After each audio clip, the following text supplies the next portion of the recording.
So, hi everybody, and great to have you here again with us on the Live with Hype. We're focusing on SportsTech, I would say industry leaders, and I would say great initiatives and things which are really going to impact the sport universe in the next few years. And today we are honored to have here one, I would say, great entrepreneur and a great startup, which is focusing on perhaps something that is one of the hottest topics these days, which is about the fan experience, especially now during and after the COVID-19. And Parth, thank you very much for joining us. How's it going? Very good, very good. So before we start, about 3 months ago, 4 months ago, when in the heart of the COVID, people were, didn't know what to do. Some of them, disappeared or went below radar, and you decided to be proactive and jump into this global acceleration program. First of all, maybe you can just introduce what are you doing exactly? What solution are you providing? Mm-hmm. Sure. So, as you might already know, my name is Parth, and I'm one of the founders of FlashPlays. FlashPlays is a real-time prediction game where fans, while they watch sports, answer prop questions and compete on those questions. So, for example, while they're watching an American football game, it could be a question like, how many passing yards will Patrick Mahomes have in the next quarter? As you answer that question, you're competing with other fans who are also answering that question at the same time during the game, having a bit of that, social gaming experience. And then if you get the question right, you earn points. And you do this 8 times throughout the game, and by the end of the game, users with the most points win the contest. And you can also, what you can do is you can have people put in money against one another. So now it's like peer-to-peer social gaming betting, right? Where you can put money against one another, and whoever gets the most points by the end of the game wins the pool, wins the pot. So that's really what we're doing. The idea is really based around this idea of today's social gaming does not fit the Gen Z audience. I'm 21 years old, so as a Gen Z myself. You're 21? Yes, yeah. Oh, amazing. Wow. Yeah, I'm still in college. I go to the University of Michigan, so go blue. So the idea is really twofold. One, Gen Zs have a lower disposable income where we can't spend a lot of money risking it on bets, and especially when it's mostly illegal in the States. And then second, for us, we've grown up on video games. To us, gaming is video games, which are active, social, and personal. Today's sports betting and fantasy sports is none of those 3 things. So we're really trying to create a platform that's more safer from a financial and legal standpoint as a game of skill, and is also more engaging as that real-time social gaming experience. Yeah. Got it. I'm still shocked at the age of 21. I have 21-year-old and 23. So, yeah. All right. What went through your mind? When did you start this company, by the way? We first thought of the idea 3 years ago, a long, long time ago. We didn't really start it until 2 years ago. And yeah, so I'd say 2 years ago, really. All right. So when you were 19. Yeah. All right. Cool. Now, tell me, what went through your mind when you decided to join this program? Why should you? You had so much on your plate. What's the consideration? So yeah, that's a fantastic question. So what happened was in December, I decided to leave school and work on this full time for the year 2020. And I'd worry about finishing up school at a later date because I really felt like as a business, we needed me to focus my full attention on it to be able to grow. One reason to make money, to get funding, right? And none of us had ever raised money. I've obviously never raised money. So we had to go out and learn it. And when I went out to the real world, away from my safe little college, I was kind of slapped in the face, and I realized I had so much to learn, not just in raising money, but in running a business, understanding stuff like finances, really everything, right? Legal, all of that. And I really needed a support system. And so I started applying to accelerators. Hype really stood out, especially, the GVA program that you guys started just like that. And talking to Ryan too, like I was really impressed talking to Ryan. Love him a lot. We really like working with him. It's a good time. So I was like, this is the support system we might have been looking for that I personally need to be able to keep this business going. So, yeah. Wow. By the way, how many people are on your team? 4. Yeah. 4. Mm-hmm. And the ages are? The ages? So I'm the youngest. I'm the youngest at 20. Yeah. And then we have 2 people at 22 and then 1 at 23. Yeah. Great. Good. So you said that you were looking for some kind of structured way of growing and learning and getting more, I would say, access to funding, access to partners, and also learn on the way. What is your traction so far? What have you created so far in terms of, tangible outcomes? And I'm just going to turn off the air condition before I die. Yeah. All right. So in terms of traction, we launched a minimum viable product in September of 2019. And the focus was really the NFL season. And we would do the NBA a little bit on the side. So American football and basketball. So during those months, during the 5 months of NFL, we got 25,000 downloads, 11,000 MAUs, grew 13% week over week. And this was with essentially friends and family money. And we actually grew to beat out our direct competitors. So we actually ended up getting more engagement toward the end of the season than all the other real-time prediction games in the nation. So that was really exciting. That worked out well. It's part of the reason why I was able to get into hype. But yeah, and then after the NFL season, we just did a little bit of basketball, just, a couple contests a week. Then COVID hit, and we're like, we're probably better off just kind of holding on to our cash, going into dark mode and trying to essentially set ourselves up for this next September. So we're launching September 10th now. And in the meantime, really kind of learn how to grow the business. Great. And obviously you created all this traction and you haven't raised dramatic amount so far, if I understand you right. Not really. So we have a lot of interest lined up. So I know we actually have a bunch of interested parties waiting for us to launch because they want to see how the new app looks. They want to see how our revenue is going to go, all that. But so far, our raise has been fairly minimal. Like people in Silicon Valley would be shocked at how little we've spent and raised. Absolutely. Yeah. Now, when we speak about accelerator program, people think usually about an acceleration where you come, you have, some kind of sessions, and eventually you have a demo day. Here it was different. You actually heard the clubs and teams and federations pitching to you. Yeah. And then you started engaging with them and, working towards a POC. So can you share with us about what you've been through in the last, 3 months?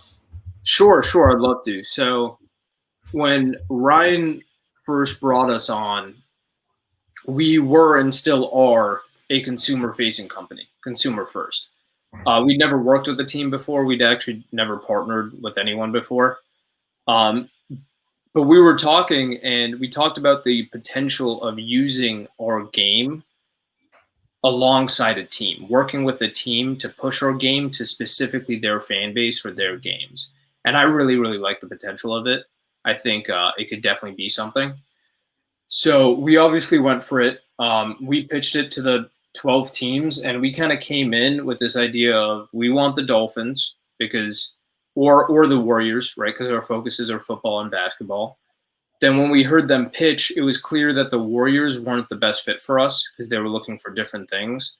But the Dolphins were pretty much looking for us. They talked about social gaming. They talked about fan activation. They talked about bringing fans together through gaming. And we're like, we do all of this.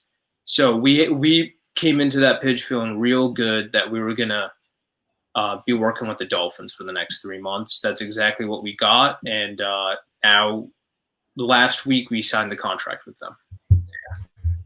So you came into the program, you didn't meet ever, you didn't ever met the Dolphins, the Miami Dolphins, and you met them here. How, once, twice? You spoke to Kim, their chief information director. How was it? How did it happen?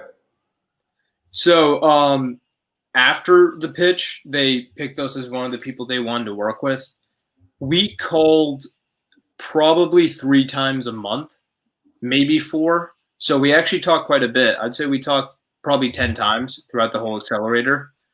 We talked a lot about what they're looking for, what they want to do with their fan.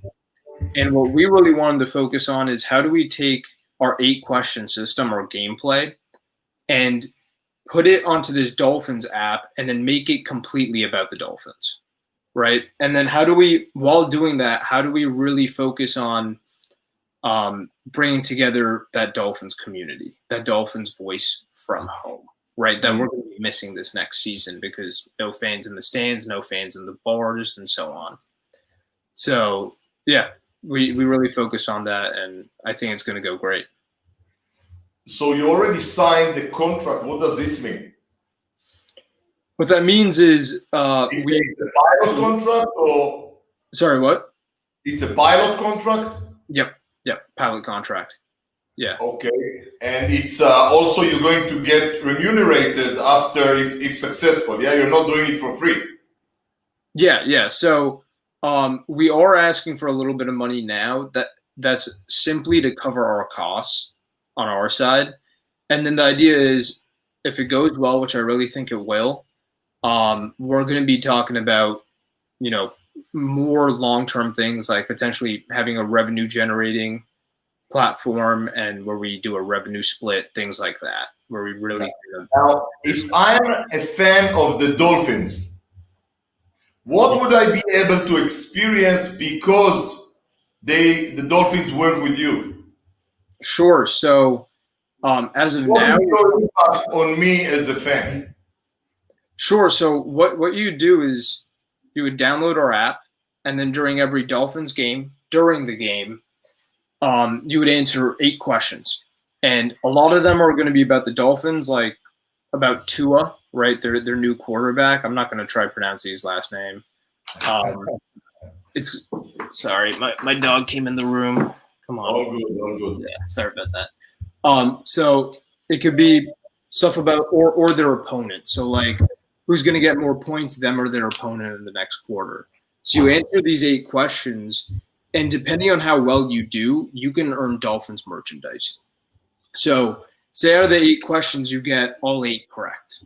What happens is you get 20 credits, and then you can spend that 20 credits on different sorts of merchandise, whether that's a custom jersey where you can get your own name on the back, like you could have Amir on the back, or it could be I think your last name's Raveh, right? So it could be Raveh on the back. What you could also have is anywhere from a custom jersey to a game-worn T-shirt and hat to something small like a stadium puzzle, things like that. So there's a lot of cool stuff you can do. You can also chat with other fans. You can make new friendships, things like that. Yeah. Great. And you embedded your app within the Dolphins app, so it's like a white label thing, yeah? So we didn't embed it in their app. It's a whole separate app. At the moment, it's a whole separate app. Yep. And will be branded as Dolphins. So the crowd will need to download the new app for the Dolphins. yes. So, and for this next season, the Dolphins are going to be pushing it on their Facebook group, which has about 60,000 users, 60,000 active users. So we're going to be pushing it there, and if we're getting traction early on, we're going to expand to their Reddit page, their potentially their Twitter page, things like that, to really see how far this can go. Excellent. Yeah. Got it. Now let me ask you this: if you're looking at 1 year ahead, or you completed a successful pilot with the Dolphins, and we talk again in September 2021. Where are you there? What happened already? In terms of the Dolphins specifically, or in all aspects? All aspects. Okay. Where is FlashPlays sits in a year time? We meet in Boston just by I love Boston. We can find a nice place there. Absolutely. Not too cold. And I ask you, okay, what have you created during this year? What in your vision has happened already? So what has happened is, I'll start with the consumer-facing app. We've grown our users to over 100,000 downloads, for about 40,000 monthly active users. We know the gameplay is strong. The gameplay seems to be something that the industry and the users have never seen before. They've never seen a social game, a real-time social game played during sports games, a second layer to watching a sports game during the game. The industry hasn't seen it ever. Users have never seen it. We created it. It turns out the users love it, and it turns out it can make money. So that's what we hope to have a year from now. So that's obviously a lot, right? And we're honestly not that far off from being able to do that. And then with the Dolphins, it's this idea of this gameplay can be turned into a B2B solution for fan engagement, and that now we would be talking about how to make it revenue generating too, right? That we can have a long-term sustainable business with them. Great. Yeah. And in a year time, you already raised substantial amount of money, I guess? Yeah. You're already working outside of the US, in Asia and Europe? I think so. Right now, our eyes are set on the US market. I'd say at least for the next year. A couple of years from now, we've already identified sports that we want to go into. Which is? My favorites, personally, for international are cricket and tennis. Cricket and tennis, and potentially golf. Because they have a lot of breaks and they have a lot of segmentation. So there's a lot of space to really build in a social game into it. Soccer's a little tougher to do that with. Great. Yeah. All right. Good. Yeah. Any big dream you have in your mind, like for 5 years from now, in terms of the company? To exit, I guess. I really think the Z generation is thinking about exits. Oh yeah. Oh yeah. All right. I have to invite my son, 21 years old, to listen to this. Tell me, can you share,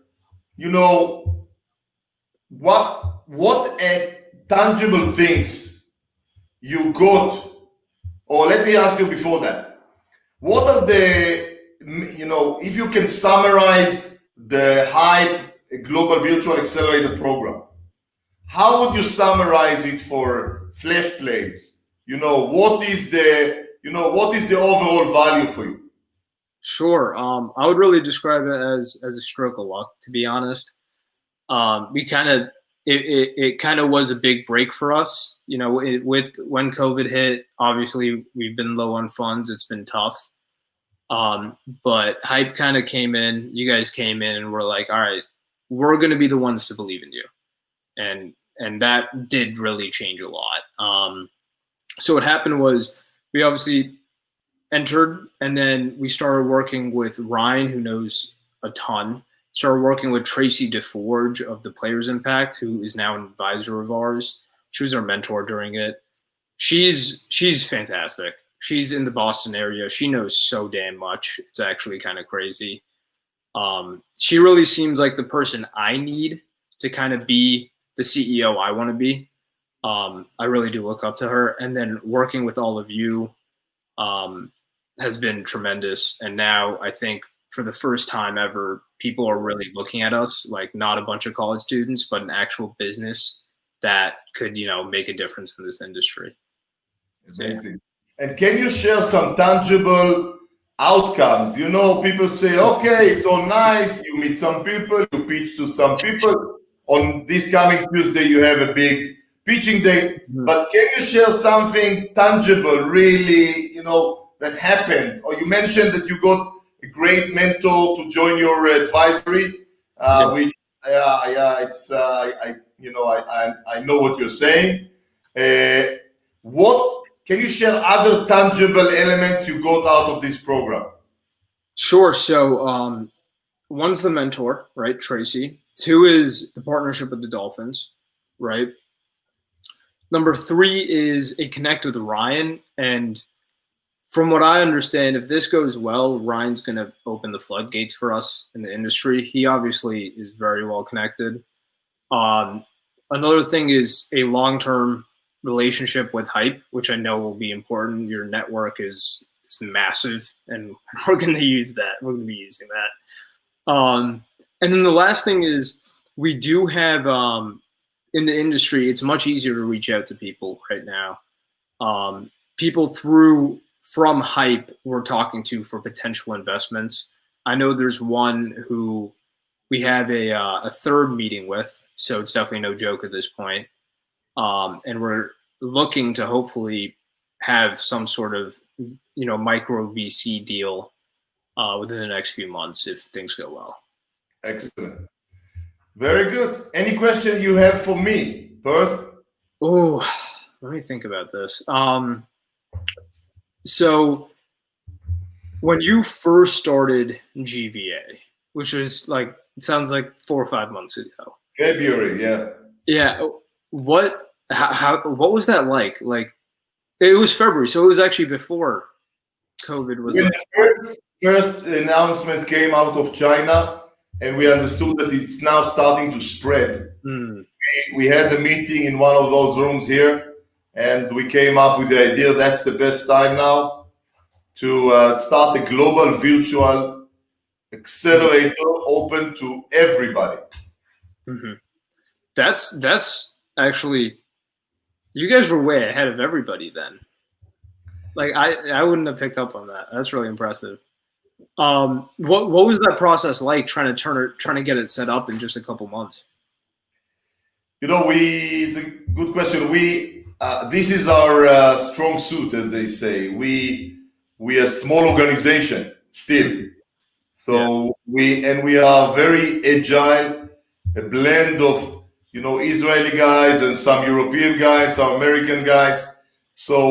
But there is a DNA of acting fast. There is an old saying in Israel: if you're not embarrassed by the first prototype you're launching, you probably launch too late. Yeah. So I think we are, we just thought it's the right timing to do something global and to bring, I would say, a spirit of, proactiveness and good energy of creation during the time where it was difficult to everybody, also to us. But we got great support from our board, from, people like Ryan and, the Hype family and the Hype ecosystem. And we had about 100 mentors joining us.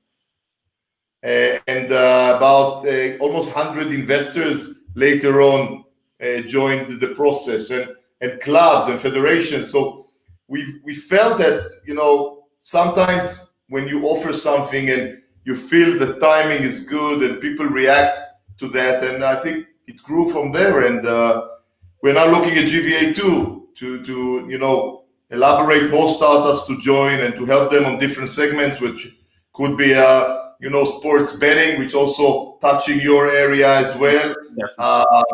Winter sports, which is a big topic now. And I would say cycling as well. So there's, sports innovation is now, I would say, one of the fastest growing industries.